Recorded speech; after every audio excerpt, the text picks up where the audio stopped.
5 Zimbabwe.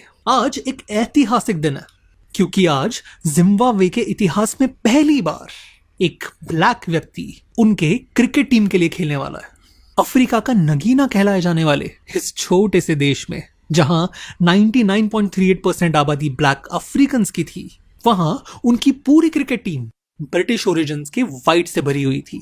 आज जब finally एक ब्लैक बंदा अपने देश के लिए सिलेक्ट हुआ था तो वाकई में ये उनके नए जन्मे देश के लिए एक नया मोड़ था। उस पर बंदा था सिर्फ 18 साल का, सामने पाकिस्तान यानी रीनिंग वर्ल्ड चैंपियन। तो लाजमी है पूरी देश की आंखें इस मैच पे लगी हुई थी और मैच शुरू होते ही उसने अपनी पहली ओवर में एक विकेट ले ली और उसके बाद इंजर्ड होकर बीच मैच में बाहर निकल लिया। जिम्बाब्वे ने फिर पाकिस्तान को हराकर अपनी पहली टेस्ट जीत दर्ज की, जिसके बाद उस नौजवान पे थ्रोइंग के चार्जेस लगा दिए गए और वो अंतरराष्ट्रीय क्रिकेट से बैन हो गया। ये था हेनरी ओलोंगा। मैल्कम मार्शल और एलन डॉलन को देखकर बड़ा हुआ ये 18 साल का नौजवान जो सिर्फ प्योर पेस में विश्वास रखता था, जिसे जिम्बाब्वे का पोस्टर बॉय कहा जा रहा था। उसे जल्द से जल्द अपनी एक्शन करेक्ट करके रीवैल्यूएशन करने के लिए कहा गया, पर ये जिम्बाब्वे में नहीं होना था। उसे अपने देश के बाहर किसी प्रीमियर बॉलिंग इंस्टीट्यूट में जाकर ये करना पड़ता। ऑप्शन थे तो अनेक, उस पर अपने बोर्ड की फाइनेंशियल बैकिंग, वो जो चाहिए वो देख ली चेन्नई का MRF पेस फाउंडेशन, जो उस समय ऑस्ट्रेलियन लेजेंड डेनिस लिली के नेतृत्व में दुनिया भर में मशहूर हो चुका था। यहाँ उस 18 साल के बंदे ने एक पूरा साल बिताया, दिन में अपने हुनर, अपने एक्शन, अपने पेस को सुधारता और रात में चेन्नई की गलियों में मजे करता। ऐसी गलियां जहां उस समय एक ही नाम गुंजा करता था,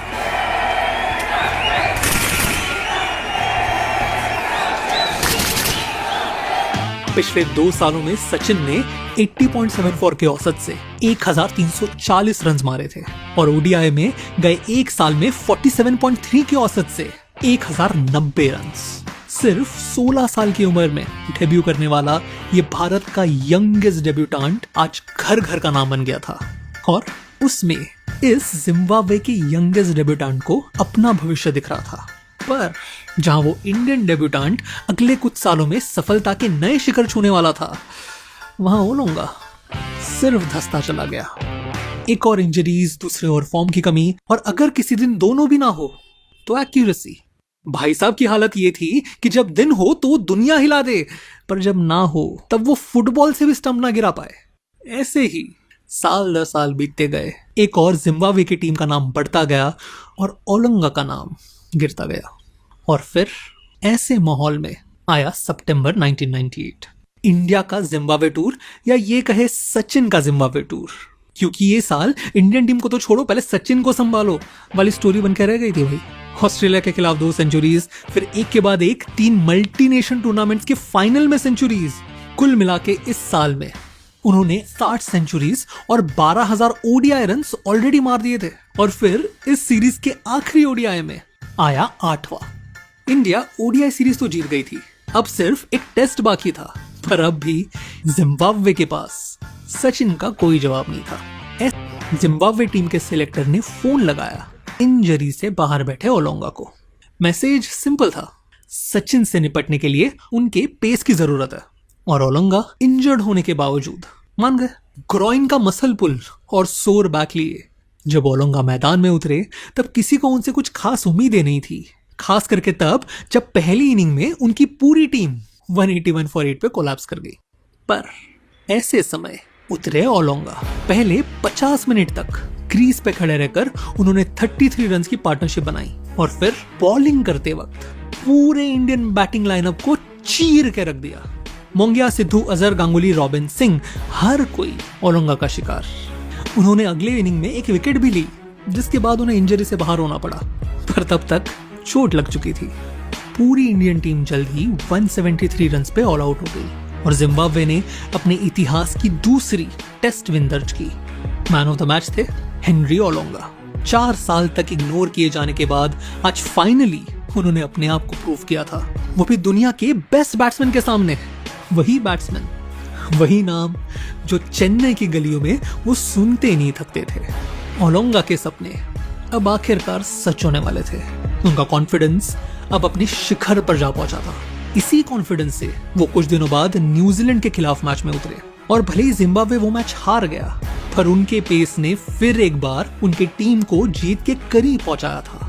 अब सारी निगाहें टिकी थी जल्दी होने वाले कोको कोला कप पर, जहां जिम्बाब्वे भिड़नी थी वर्ल्ड चैंपियन श्रीलंका और पुराने प्रतिद्वंदी इंडिया से। और शॉकिंगली यहाँ जिम्बाब्वे ने श्रीलंका को हरा दिया, वो भी एक नहीं दो बार।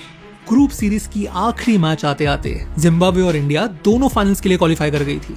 मैच का वैसे कोई इंपॉर्टेंस नहीं था सिवाय एक बात के, इंजरी से बाहर बैठे ओलोंगा आज टीम में वापसी कर रहे थे, वो भी आखिरी बार बुरी तरह से हारी हुई इंडिया के सामने। उस पर ओलोंगा ने अपनी टीम को वर्ल्ड चैंपियंस को हराते हुए देखा था उनकी गैर हाजिरी में। तो एक और पिछले मैचेस का कॉन्फिडेंस, उस पर खेलने की भूख। 209 का टारगेट बचाने के चक्कर में जब जिम्बाब्वे टीम ग्राउंड पर उतरी, तब ओलोंगा की आंखें किसी भूखे शेर की तरह थी, बस झपटने की फिराक में। और फिर मैच के दूसरे ओवर में अपनी डाली दूसरी गेंद में गांगुली आउट।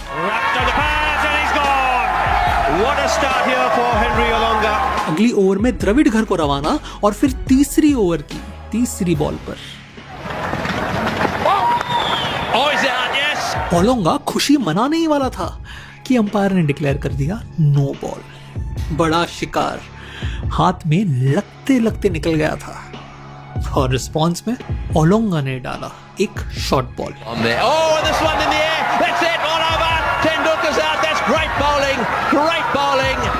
3 ओवर्स और 3 टॉप ऑर्डर बैट्समैन चित, उनमें से एक सचिन, इन फॉर्म दुनिया का बेस्ट बैट्समैन सचिन।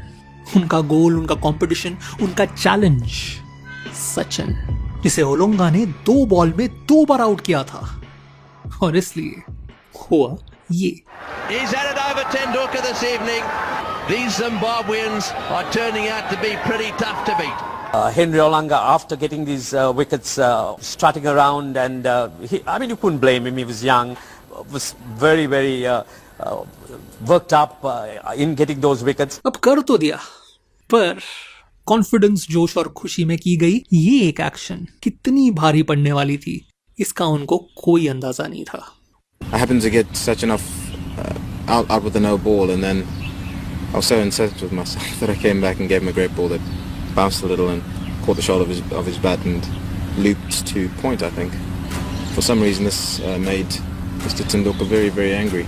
ओलोंगा का सेलिब्रेशन देख सचिन का रिस्पॉन्स आप साफ देख सकते हो। वापस जाते वक्त जब जडेजा ने उनको क्रॉस किया तो मूड लाइट करने की कोशिश में उन्होंने पूछा, क्या सर ऐसे ही आउट हो गए आप? तब सचिन ने झट से ऊपर देखा और बोले, अगले मैच तक रुक। इस टूर्नामेंट के फाइनल्स अब से 36 घंटे में होने थे और सचिन के शब्दों में ये उनके जिंदगी के सबसे लंबे 36 घंटे थे। पैविलियन में लौटते ही वो सीधा नेट्स में चले गए और वहां पौने घंटे तक शॉर्ट बॉल की प्रैक्टिस करते रहे। जब तक वो लौटे तब तक ओलोंगा 4 विकेट ले चुका था। इंडिया 192 पर ऑल आउट होकर मैच हार चुकी थी। टीम वापस लौटी, पर सचिन अपनी होटल रूम में बैठकर बार बार वही एक बॉल विजुअलाइज कर रहे थे। उन्होंने वो रात सिर्फ करवटें बदलकर गुजारी। अगली सुबह नेट प्रैक्टिस और फिर एक बार शॉर्ट बॉल। वहां दूसरी ओर जिम्बाब्वे के खेमे में स्ट्रैटेजी मीटिंग में भी यही निर्णय लिया गया। जब सचिन क्रीज पर, बॉल ओलोंगा के पास और सरप्राइज बाउंसर। कुछ भी हो जाए, सचिन को सेटल होने का टाइम नहीं देना। मैच शुरू होने के ठीक पहले जहां ओलोंगा अपने पूरे टीम के समर्थन के साथ जोश में आ रहा था, वहीं सचिन पैविलियन के कोने में बैठे घड़ी को घूरे जा रहे थे।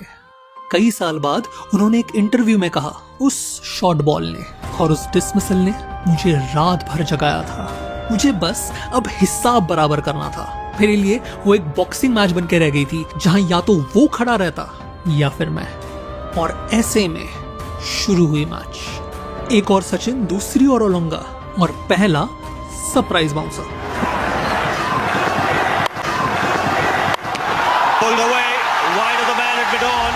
वो कहता है ना, शांत इंसान को जब गुस्सा आता है। सचिन ने फिर ओलोंगा के साथ जो कुछ भी किया वो किसी कत्ल से कम नहीं था। वादा था बॉक्सिंग मैच का, पर सचिन मानो जंग लड़ने उतरे थे। शॉट के बाद शॉट, शॉट के बाद शॉट, मानो हर बॉल स्टेडियम के बाहर मारने की फिराक में। उनका वो बॉडी लैंग्वेज, उनका एटीट्यूड, उनका अग्रेसिवनेस देख जिम्बाब्वे के प्लेयर्स तो छोड़ो, दादा तक चौंक गए थे। यहां तक कि एक बार जब दादा ने रन लेने से मना कर दिया तब सचिन इतना गुस्सा हुए कि दादा को दूसरे छोर से उन्हें शांत करना पड़ा। No response from Saurabh Ganguly. Sachin Tendulkar wants to know why. Match खत्म होते होते दादा के 90 बॉल्स में 60 रन थे और उतने ही बॉल में सचिन के 124 run. Oh, that's a great shot. Wonderful shot. Beautifully played. 12 चौके 6 छक्के और अगर आप विश्वास करेंगे तो ये स्ट्राइक रेट उनके शांत होने के बाद का था, क्योंकि ओलोंगा जब बॉलिंग कर रहे थे तब उन्होंने अपनी हाफ सेंचुरी सिर्फ 28 बॉल्स में कंप्लीट की थी। 28 बॉल्स। ओलोंगा जिसकी पहली ओवर दादा ने फेस की थी सिर्फ 5 रन के लिए, उसके अगले 5 ओवर्स 45 रन के लिए चले गए। Well, rather than take him off, if he keeps him on, we'll all be home for dinner early. Yeah, you got a feel for him. Had such a good game last night. Bharat एक भी wicket गवाए बगैर 30 overs में match जीत गया। That's a great shot. That's maximum. India have won a magnificent victory against the Zimbabweans. Zimbabwe के dressing room में सन्नाटा छाया हुआ था। ओलोंगा एक कोने में सिर झुकाए बैठे थे। हीथ स्ट्रीक जो आगे जाकर इस टीम के कप्तान बने, वो उठे और ओलोंगा को बोले, जब उस जैसा बैट्समैन इस तरह बैटिंग करने को ठान ले तब दुनिया का कोई भी बॉलर उसके अगेंस्ट कुछ नहीं कर सकता। तो निराश मत हो, सिर्फ सीख ले और आगे बढ़ जा।